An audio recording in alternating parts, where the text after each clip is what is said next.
जय माता दी। मैं Neetu Mishra, vastu consultant of women business, vastu interior भी देखती हूँ और मोटिवेशनल भी हूँ। दोस्तों, आज का जो विषय है वो बेहद महत्वपूर्ण है। अक्सर लोगों को ये भ्रम होता है कि वास्तु का जो नियम होता है, जो वास्तुशास्त्र के नियम होते हैं, ये आपके घर के जो कमरे हैं या कमरे के अंदर की जो व्यवस्था है या किस दिशा में क्या कमरा होना चाहिए, इस तरह की सीमित है। मगर दोस्तों, ये सत्य नहीं है। वास्तु की जो भूमिका होती है वो उस समय से ही शुरू हो जाती है जब आप कोई ज़मीन खरीदते हैं या कोई भूमि खरीदते हैं, तो तभी से जो वास्तु की जो गणना होती है वो प्रारंभ हो जाती है।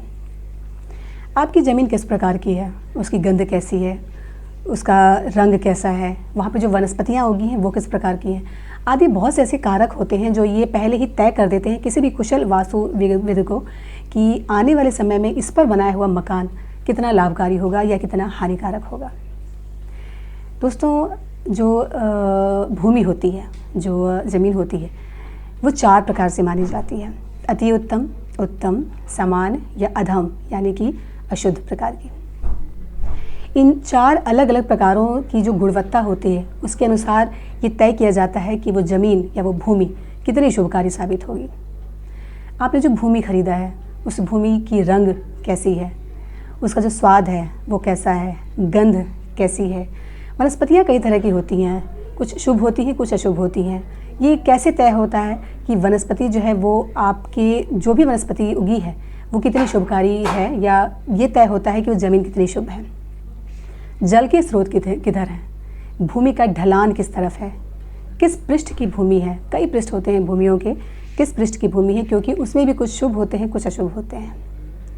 भूमि की जो नीचे की ऊर्जा है वो किस प्रकार की है, क्योंकि दोस्तों भूमि की नीचे की ऊर्जा भी बेहद महत्वपूर्ण होती है।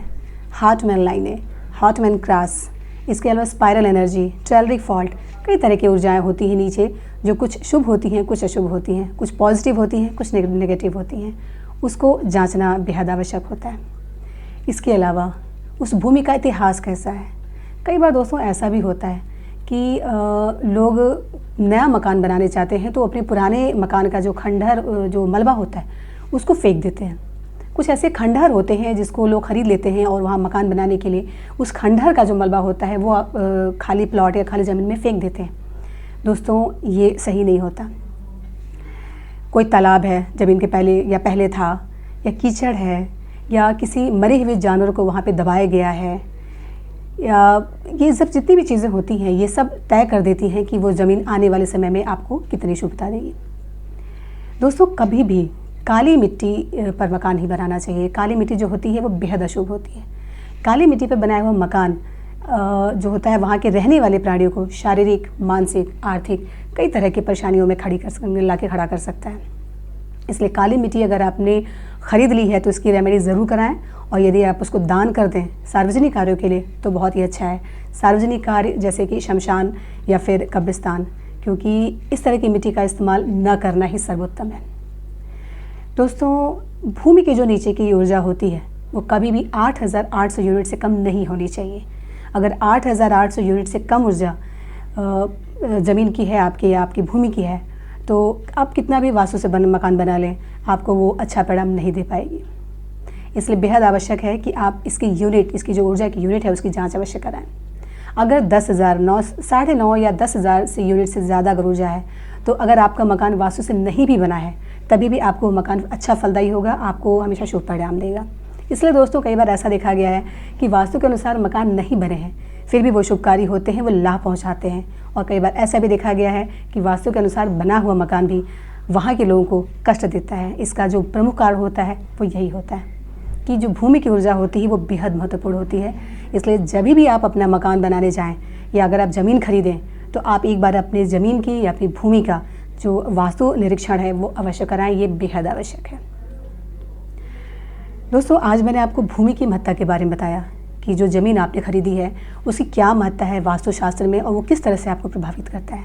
तो आप जब भी ज़मीन खरीदें तो आप उसकी जो जांच है वो अवश्य करवाएं। दोस्तों, ऐसी कोई समस्या नहीं है जिसका समाधान नहीं है, हमें बस ज्ञान नहीं होता। तो आप परेशान ना हो, अगर आपने ले लिया है तो आप अपनी समस्या मुझे मेल कर सकते हैं। डेफिनेटली आपको इसका समाधान अवश्य मिलेगा। दोस्तों, अगर आपको मेरा वीडियो पसंद आया तो आप मेरे वीडियो को लाइक करिए, सब्सक्राइब करिए, शेयर करिए और जो बेल आइकन है उसको प्रेस करिए ताकि नोटिफिकेशन आपको मिलते रहें।